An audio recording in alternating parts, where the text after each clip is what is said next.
My ambition didn't change. I'm just not willing to suffer for it anymore.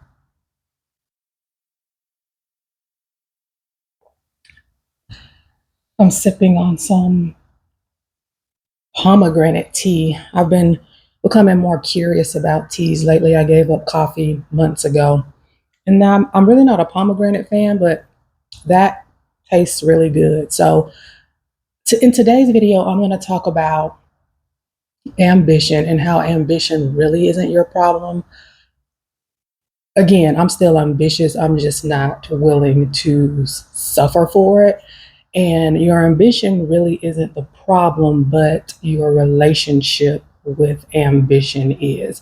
And I feel that ambition often gets like a bad rap, like, because you have these goals and you want to accomplish these things and you want to do things that light you up and all of the things that go into being ambitious.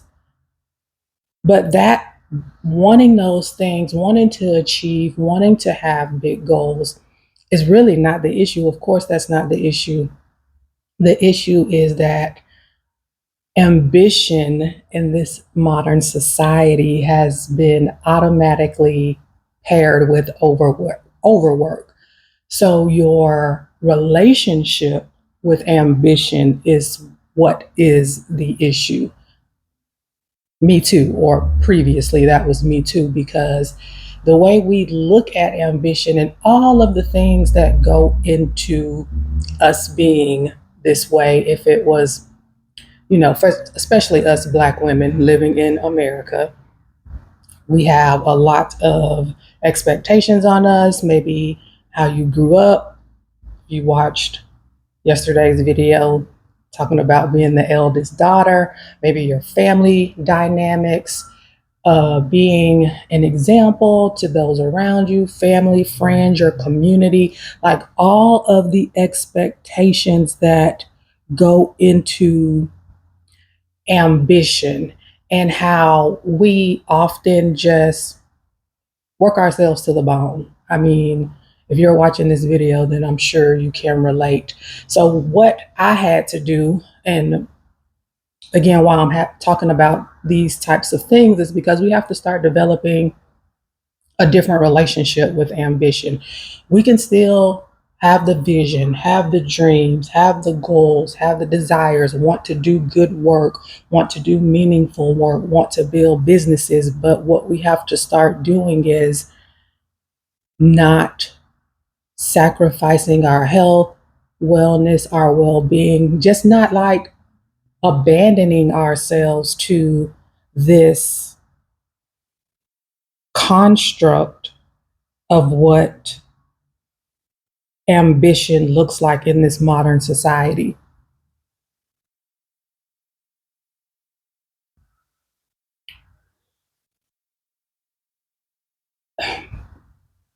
People, I'm thinking about how I'm going to say this because I'm talking from experience.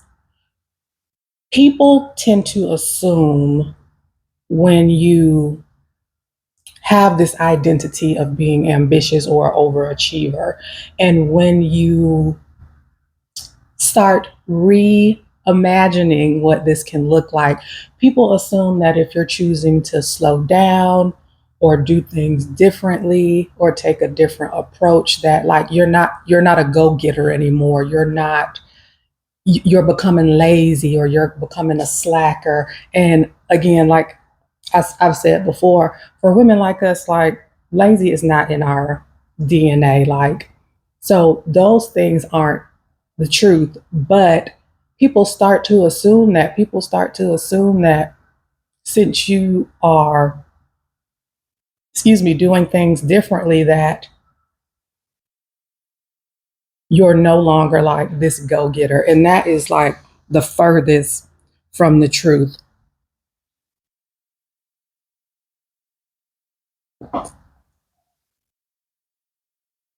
Because, for example, so my old relationship with ambition was all about Go, go, go, do. How much can I do? How fast can I do it?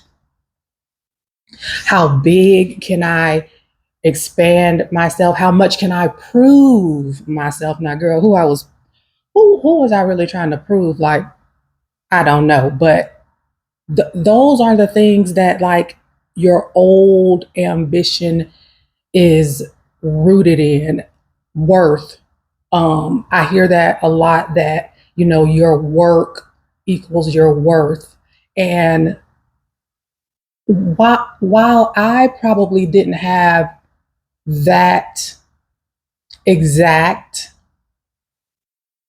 experience, I won't, if I was honest, there probably was some underlying worth in there in regards to doing work, getting things done, being looked at as dependable, reliable, all of the things, a go-getter. Give it to Erica, she's going to do it. You may feel the same way. If this resonates with you, let me know down in the comments. But being that way is only going to lead you to one destination, and that's the destination that it led me to, which is flat out burnout. And of course, your worth isn't equated to your work or how much you do or how much you accomplish. You're worthy just because you're a human and God put you on this planet.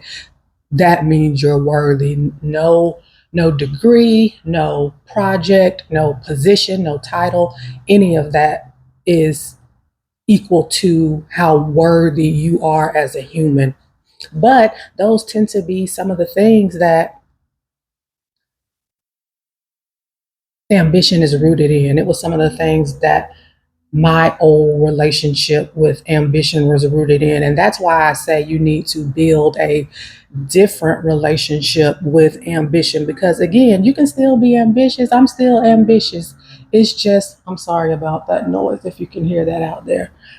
I'm still ambitious. It's just I'm not willing to sacrifice myself. I'm not willing to sacrifice my health, my wellness, or just me and my humanness. I'm just not willing to do that, because these organizations, they really do look at us, especially if we're overachievers, like machines, like robots.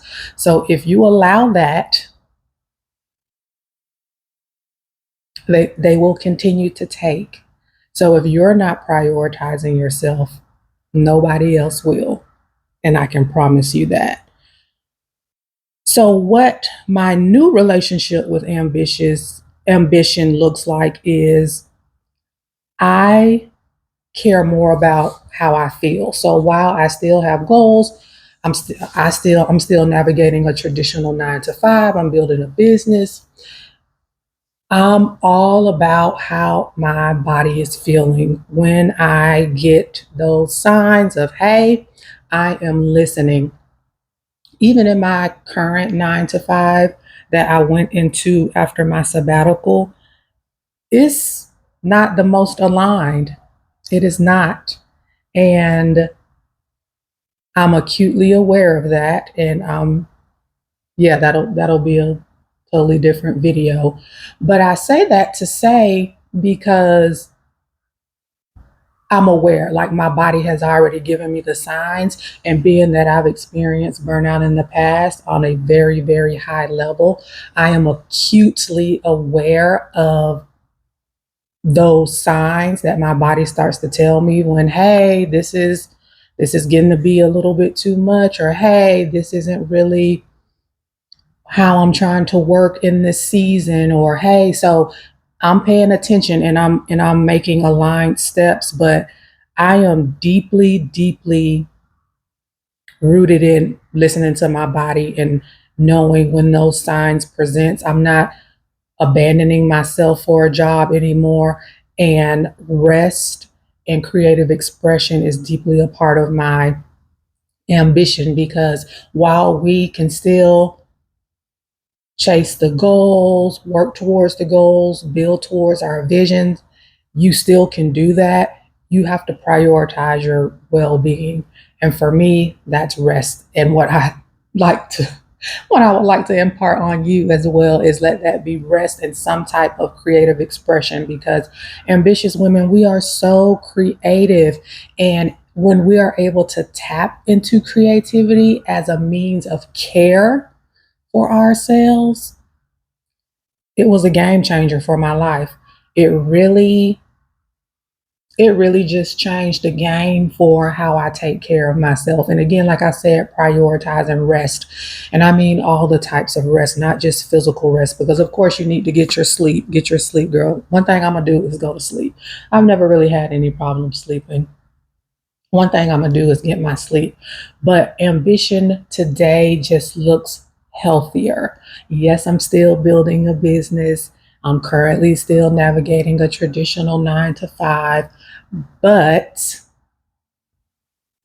there are boundaries there. And I know everyone says that word now, but there's healthy boundaries in place. I prioritize rest and I prioritize creative expression. And again, I do creative expression in a multitude of ways. I'll do a whole separate video about that, because creativity isn't always about painting and pottery either. That's why there's 7 different types of rest. But those things are deeply integrated to what I call easeful ambition, or just sustainable ambition. Still being able to achieve your goals, work towards your vision, build a business if that's what you desire, but doing it where you're taking care of yourself. Because if you don't take care of yourself, nobody else will. Nobody. And I'm a living witness of that. Oh, when you start thinking about ambition this way, and you start paying attention more and taking care of yourself, you're going to be judged. People are going to judge you for prioritizing yourself. You better believe it. So if you didn't know, I'm just letting you know right now, people are going to judge you. And I always say that I use this analogy that when you kind of like start to step out of the matrix, people judge you for that, because I think it's like rooted in that kind of group think, especially in corporate settings. Like, Erica's not answering her emails at 9 o'clock at night. Erica's not answering calls after hours. Erica's saying she's reached her capacity for a project and she can't take on anything additional. People are going to judge you. They are going to judge you because, in my experience, again, no one has never admitted this to me, but I could just tell by certain behaviors. I feel like it comes from them kind of being like, who do you think you are for prioritizing yourself? Who do you think you are for stepping outside of the matrix? Who do you think you are for saying you've reached your capacity? And even when you say it in the most professional ways, because there's definitely been times where I say, someone wants me to work on a project or take on something additional, and I'm like, I'm at capacity right now.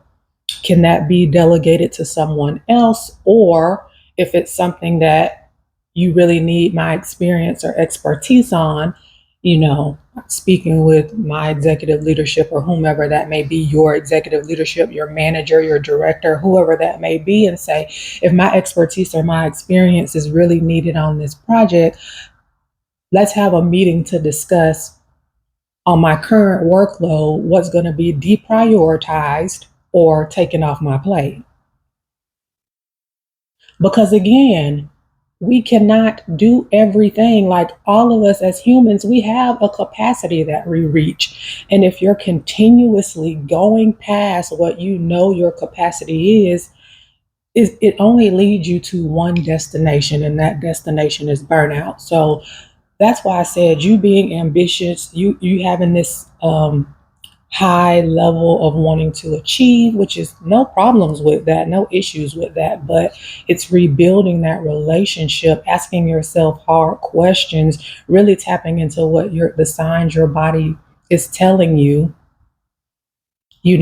like this is my capacity. And I know conversations like this can be hard with yourself, and then when you have to articulate this to other people, especially in corporate America, especially depending where you may be in the hierarchy.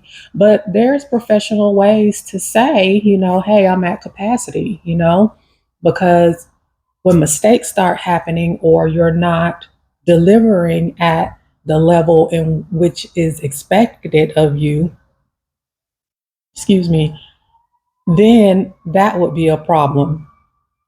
I could talk about this all day. It just really it really comes to you. It really comes back to you and taking care of yourself.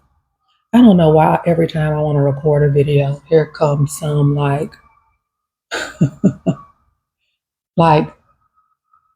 ambulance or something. Y'all probably think I live in the hood, and that is definitely not the case. It's just crazy.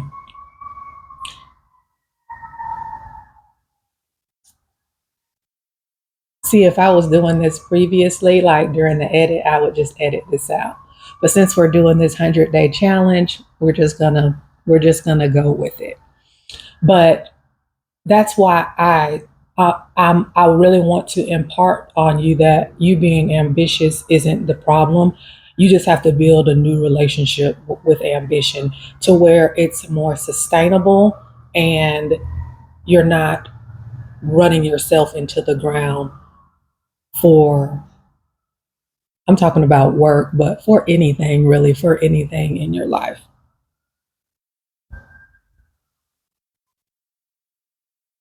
Just making sure I didn't forget anything so I get to going and get off track.